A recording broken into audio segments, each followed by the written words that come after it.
الحمدللہ رب العالمین والعاقبۃ للمتقین والصلاۃ والسلام علی رسول الکریم اما بعد۔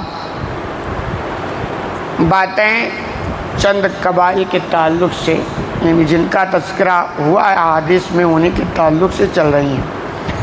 حدیث نمبر ہے 3510۔ عبداللہ ابن عباس رضی اللہ تعالیٰ عنہ بیان کرتے ہیں، قدیمہ وفد عبد القیس علی رسول اللہ صلی اللہ علیہ وسلم، کہ عبد القیس کا ایک وفد نبی کریم صلی اللہ علیہ وسلم کی خدمت میں حاضر ہوا۔ دراصل واقعہ یہ ہے کہ جب مکہ فتح ہو گیا تو ماشاءاللہ اسلام لانے والوں کی ایک تعداد بن گئی، اور آئے دن کبھی نہ کبھی کہیں نہ کہیں سے کوئی وفد آتا، کوئی جماعت آتی اور آپ صلی اللہ علیہ وسلم کے پاس پہنچ کر اسلام قبول کرتی یا کوئی نصیحت لیتی۔ تو ہوا یہ کہ جب اسلام اور کفار کی جنگ عرب کے اندر چل رہی تھی تو ایک وہ طبقہ تھا جو بالکل خاموشی سے نتائج پر نگاہ رکھا ہوا تھا، نہ ان کا کوئی پنگا تھا، نہ کسی کی تائید میں تھے نہ مخالفت میں، بالکل شانتی سے وہ بیٹھ کر نتیجے پر نگاہ تھا۔ ان کی سوچ یہ تھی کہ اگر یہ جماعت جو مسلمان اپنے آپ کو کہتی ہے یہ نبی، اگر یہ ایسے ہی جھوٹے ہیں تو ایک دن تباہ و برباد ہو جائیں گے اور ان کی جماعت ختم ہو جائے گی، اور اگر یہ حق پر ہیں تو ایک دن ضرور نتیجہ ان کے حق میں اچھا نکلے گا اور مکہ کو فتح کر لیں گے۔ یہ ہوا کہ جب مکہ فتح ہو گیا تو دو چار کی طرح لوگوں کے سمجھ میں بات آ گئی، جن کو اللہ تعالیٰ ہدایت دینا چاہتا تھا بات سمجھ میں آ گئی، پھر دھڑا دھڑ لوگ مسلمان ہوتے گئے۔ تو اس طرح آئے دن کہیں نہ کہیں سے کوئی جماعت کی شکل میں لوگ آتے۔ تو ایسے ہی عبد القیس کا وفد نبی کریم صلی اللہ علیہ وسلم کی خدمت میں مدینہ میں حاضر ہوا۔ فقالوا یا رسول اللہ، تو انہوں نے کہا اللہ کے رسول، ان ھذا الحی من ربیہ، یقین یہ جو قبیلہ ہے ان کا تعلق ربیہ سے، یعنی ربیہ ایک خاندان ہے، ایک قبیلہ ہے، ان سے یہ جماعت آئی ہوئی ہے۔ قد حالت بیننا و بین کا کفار و مضر، ہمارے درمیان اور آپ کے درمیان کفار مضر ہے۔ کہنا یہ چاہتے ہیں کہ ہم آپ کے پاس آئے ہیں، اور ہم جب آپ کے پاس آتے ہیں تو ہمیں راستے میں کفار مضر جو ہے، یہ قبیلہ ہے، اس سے سامنا کرتے ہوئے گزرنا پڑتا ہے۔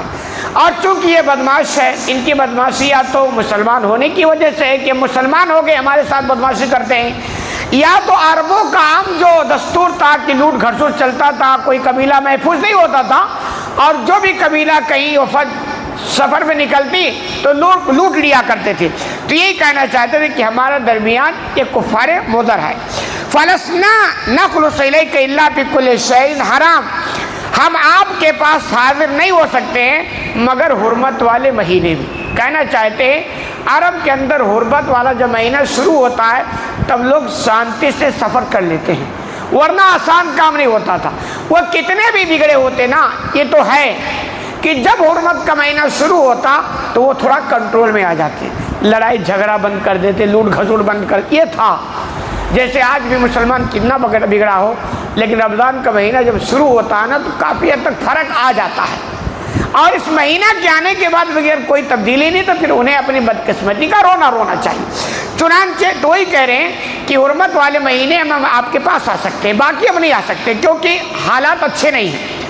اور اتفاق کی بات ابھی الحمدللہ حرمت والا مہینہ چل بھی رہا، ذوالقعدہ، ذی الحجہ، محرم، یہ 3 مہینہ حرمت کے ہیں، اور ایک رجب کا مہینہ، یہ 4 مہینہ حرمت کے ہیں۔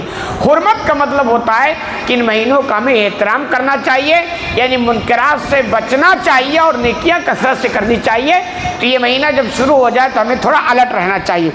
کہہ رہے فلو امرتنا بامر ناخذ عنک ونبلغ من ورائنا، تو اللہ کے رسول آپ ہمیں کچھ ایسی باتیں بتا دیجئے جس کو ہم مضبوطی سے پکڑ لیں، اور ہمارے پیچھے جو ہے نا ان کو بھی ہم پہنچا دیں، یعنی کچھ نصیحت کر دیجئے۔ قال آمرکم باربع وانہاکم عن اربع، آپ نے فرمایا ٹھیک ہے، میں تمہیں 4 باتوں کے کرنے کا حکم دیتا ہوں اور 4 چیزوں سے روکنے کا حکم دیتا ہوں، یہ باتیں نوٹ کر لو۔ پہلے آپ نے پہلے ایمان باللہ، شہادت اللہ الا اللہ. پہلے چیز یہ ہے کہ تم اللہ پر ایمان رکھو. ایمان کا مطلب ہے کہ یہ تسلیم کر لو کہ اللہ کے علاوہ کوئی بھی معبود حقیقی نہیں ہے، اس لیے زمین پر صرف اللہ کی بندگی ہونی چاہیے. ایمان کا مطلب لفظ یقین. اللہ پر یقین کا مطلب یہی ہے کہ جو اللہ نے خبر دی اس پر ہمیں یقین ہونا چاہیے، اور یقین جب ہوگا نا تو وہ چیز ہماری زندگی میں نظر آئے گی. ایسا نہیں کہ ہمیں تو یقین ہے یقین یقین ہے اور زندگی میں کچھ اثرات نہیں دکھتے ہیں تو وہ زبان تک یقین ہے، اندر یقین نہیں ہے. تو آپ نے فرمایا یہ کام تو یہ کرو. دوسرا وَإِقَامِ الصَّلَاةِ، نماز قائم کرو. اور یہ ہے بھی بنیاد میں سے کہ شہادہ کے بعد پہلے نمبر پہ جو حکم ملتا ہے وہ نماز. کیوں؟ ایمان اور یقین کا اندازہ جو ہوگا نا وہ نماز سے ہوگا. جتنا زیادہ ایمان مضبوط ہوگا اتنی مضبوطی کے ساتھ بندہ 5 ٹائم مسجد میں حاضری دیکھا. تجربات میں بھی دیکھ لیں، جتنا زیادہ مضبوط ہوگا وہ اللہ سے جڑے گا اور 5 بار وہ حاضری مضبوطی کے ساتھ مسجد میں دے گا. اور جتنا ایمان کمزور ہوگا، چونکہ ایمان کی بات ہے نا تو ایمان ہماری صبر سے پتہ چلے گا کہ جتنا ایمان کمزور ہوگا اتنا ہم ڈھیلے پڑتے چلے جائیں گے، اور بالکل ڈھیلے ہو گئے تو حقیقت ہے کہ اندر ایمان نہیں ہے، صرف زبان تک محفوظ ہے. تو یہ ہے کہ نماز قائم کرو. وَإِيتَاءِ الزَّكَاةِ، اور تیسری چیز ہے کہ زکوٰۃ دیتے رہو. یہ آپ دیکھیں گے نماز اور زکوٰۃ پہلے بھی ہم نے بتایا، یہ وہ چیزیں ہیں کہ ایک ساتھ قرآن کے اندر بھی تذکرہ ہے. کہیں بھی آپ قرآن میں پڑھیں گے تو دونوں ساتھ ساتھ چلتے ہیں. یعنی ایسا لگتا ہے کہ اس کے بغیر دونوں کا تذکرہ نہیں ہے. اور جتنی سابقہ امتیں بھی گزری ہیں نا سب کو یہ دونوں چیزیں کمپلسری کر کے رکھا گیا تھا، نماز اور زکوٰۃ کا. وَأَن تَعُدُّوا إِلَى اللَّهِ خُمُسَ مَا غَنِمْتُمْ، اور جو مال غنیمت تم حاصل کرو ان میں سے 5واں حصہ حاکم وقت کے حوالے کر دیے کرو. یعنی کہ اگر میدان جہاد میں جاتے ہو مال غنیمت تمہیں ملتا ہے تو اس کا 5واں جو حصہ ہوگا وہ حاکم وقت کے پاس دینا پڑے گا. یہ 4 چیزیں اس کی پابندی کر لو.